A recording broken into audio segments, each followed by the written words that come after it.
Uma vez vice-campeão mundial, Vishy Anand disse que nós devemos manter nosso cérebro animado e apaixonado pelo xadrez. E hoje nós vamos ver partidas onde é fácil manter essa paixão viva. Após a vinheta.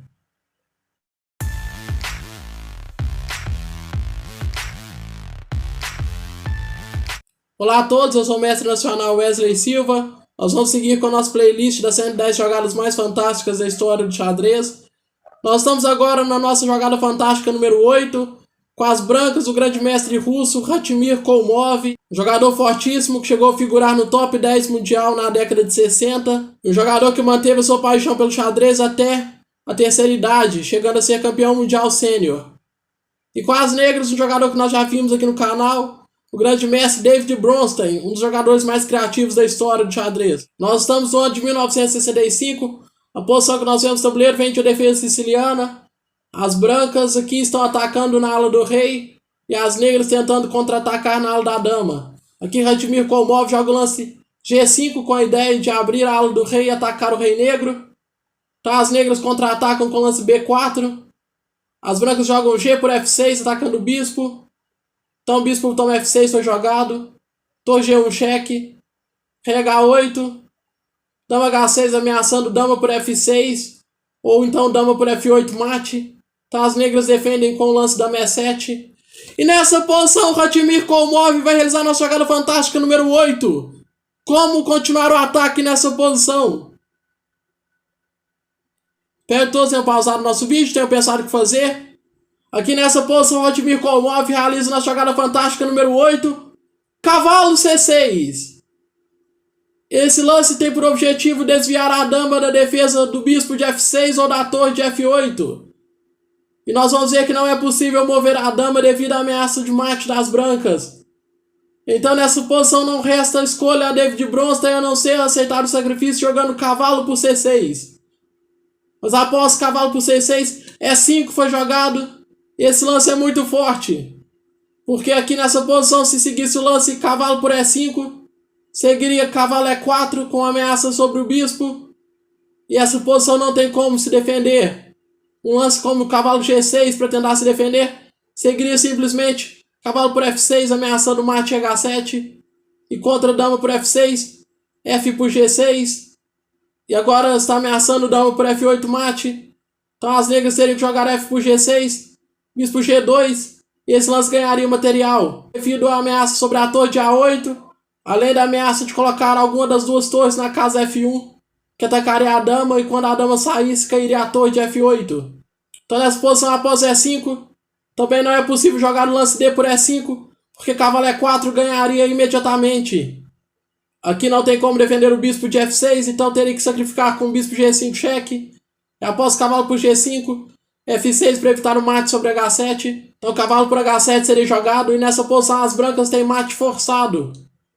Após um lance como torre A7, cavalo por F8 cheque, dama H7 teria que ser jogado, cavalo G6 cheque, rei G8, dama F8 mate. Então nessa posição após E5, tomar com o bispo seria a melhor opção, mas após F6, ameaçando mate G7, as negras teriam que jogar bispo por F6, e após bispo D3, teriam que começar a sacrificar material para tentar evitar o mate H7.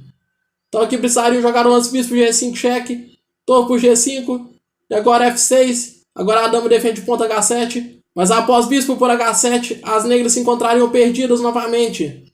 Um lance como F por G5 seguiria apenas bispo D3 cheque, rei G8, torre G1, e agora não tem como defender o peão de G, então um lance como torre A7 para tentar se defender, cavalo E4, as brancas aqui continuariam na posição melhor. Então após E5 as negras erraram, uma coisa comum aqui nos nossos vídeos. Após um lance brilhante, o adversário, por mais forte que seja, não consegue se defender adequadamente. Após E5, então bispo G5 cheque foi jogado, torre por G5, F6, então E por D6 foi jogado, dama F7, torre G3, B por C3 foi jogado, bispo C4, então C por B2 cheque, rei B1, cavalo D8 tentando se defender. Então torre de DG1 foi jogado, torre A7. Agora um lance muito forte por Khatimir Koumov, D7. Não pode tomar com o bispo, porque seguiria simplesmente torre G7 seguido de mate. Dama por D7 também não pode ser jogado, porque dama por F8 seria mate. Então aqui não tem como jogar nada no ser torre por D7. E após F por E6, as brancas vão ganhar material. Cavalo por E6 foi jogado, bispo por E6. Não pode tomar o bispo, porque dama por F8 seguiria simplesmente mate no próximo. Então torre D1 cheque, desesperado. Torre por D1, bispo por E6. Rei por B2 foi jogado. Torre B8 cheque, rei A1. Bispo por A2, tentando um contra-ataque. Torre de GD3, as negras vão fazer apenas mais alguns lances. Dama E7 foi jogado, rei por A2. Dama E6 cheque, torre B3. E as negras abandonam a partida. Nessa posição elas já tem uma torre a menos. Graças ao brilhante ataque de Ratimir Komov. Agora nós vamos para a nossa jogada fantástica número 7, com as brancas. O grande mestre kazakh, Evgeny Vladimirov. Jogador que chegou a ser o segundo de Garry Kasparov na disputa pelo título mundial contra Anatoly Karpov. Além de ter sido agraciado com o título de melhor treinador asiático do ano de 2014. E com as negras o grande mestre russo Vladimir Epichin. Um jogador que chegou a ser o segundo de Anatoly Karpov. Então nós temos um jogador que ajudou Kasparov e um jogador que ajudou Karpov. A posição que nós vemos no tabuleiro é mais uma vez uma defesa siciliana. As negras aqui atacando na ala da dama e as brancas mais uma vez atacando na ala do rei. Aqui as brancas com a ideia de atacar na ala do rei sacrificam a peça com o lance F por E6. Esse lance sacrifica o cavalo de C3, então as negras aceitam o desafio e jogam o lance B por C3. Então torre por G7 foi jogado. D5 para tentar evitar o ataque na ala do rei. Impedir que as brancas continuem atacando o ponto F7 com a dama. Então dama B3 foi jogado. C por B2 cheque, rei B1, dama B5 com a ideia de impedir o ataque das brancas, trocando peças, trocando as damas. Mas aqui as brancas jogam o lance E por F7 cheque. E após rei F8, torre de D G1, passando mais uma peça para o ataque. Então dama por B3 foi jogado, tentando impedir o ataque das brancas. Mas nessa posição, Evgeny Vladimirov vai realizar nossa jogada fantástica número 7. Como continuar o ataque mesmo sem as damas? Espero que todos tenham pausado nosso vídeo, tenham pensado o que fazer. Aqui nessa posição, Vladimirov realiza nossa jogada fantástica número 7. Bispo H6. Esse lance sacrifica a sua dama, ao não retomar a dama de B3, e além disso está sacrificando também o bispo na casa H6. Mas nós vamos ver que a ideia é dar um descoberto fortíssimo, e torre por H6 não pode ser jogado porque torre G8 seguiria simplesmente mate no próximo lance. Então nessa posição as negras jogam o lance cavalo G4, com a ideia desesperada de tentar evitar o ataque das brancas.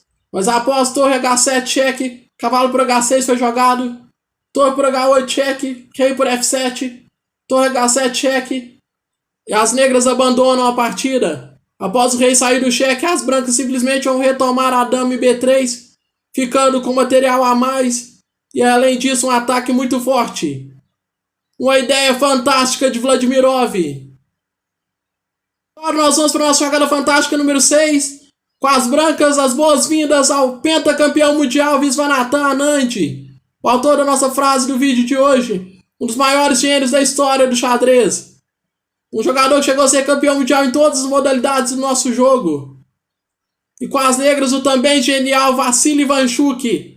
Um dos jogadores mais fortes de todos os tempos a não ser campeão mundial. Que nós já vimos aqui no canal, jogando partidas brilhantes. A posição que nós vemos no tabuleiro vem de uma abertura Rui Lopes, uma das especialidades de Anand. Então aqui as brancas jogam lance C4 com a ideia de ganhar mais espaço no centro. Roque foi jogado. Cavalo C3. Então D6 foi jogado. Cavalo D5 atacando o bispo. Bispo H4. Dama H5 tentando o ataque na ala do rei. C6 atacando o cavalo. E nessa posição, Viswanathan Anand vai realizar nossa jogada fantástica número 6. O que jogar nessa posição? Espero que todos tenham pausado nosso vídeo, tenham pensado o que fazer. Nessa posição, Anand vai realizar uma jogada extremamente profunda. Uma ideia maravilhosa por parte das brancas. Aqui ele joga o lance torre por H4. Um sacrifício de torre, não com a ideia de ataque, mas uma ideia posicional de sacrifício de qualidade. Após dama por H4, dama por H4 foi jogado. Cavalo por H4, cavalo B6. Essa era a ideia de Anand, atacar a torre de A8. E assim descoordenaram as peças de Vassili Ivanchuk na ala da dama. Então torre B8 foi jogado. Bispo F4 atacando o peão de D6. Cavalo F5 para defender o peão. D5 foi jogado para imobilizar o peão em D6. Uma fraqueza na posição das negras. Torre A8 foi jogado. Rei F1 para impedir que a torre se ative pela sétima. H6 foi jogado. H3. Torre E4 atacando o bispo. Bispo H2. C por D5. G4 atacando o cavalo. E agora nós podemos ver todo o brilhantismo de Anand. A posição das negras está completamente restringida. Não podem tirar o cavalo porque caiu o peão de D6. Depois cairia a torre em B8. Então nessa posição Ivanchuk joga o lance torre por C4 tentando sobreviver. Mas após o cavalo por C4. D por C4. Torre E1 para ativar a torre pela oitava. Após bispo E6, G por F5. Bispo por F5 foi jogado. Bispo por D6. E aqui nós podemos ver que a Anand recuperou seu material e agora tem uma peça a mais para alguns peões. E ele vai vencer essa partida em mais alguns lances. Um sacrifício posicional de qualidade extremamente brilhante do Tigre de Madras. Espero que todos tenham gostado do nosso vídeo. Se inscrevam aqui no canal. Deixe seu like. Ative o sininho das notificações para que vocês não percam nenhuma das próximas jogadas fantásticas da história do xadrez.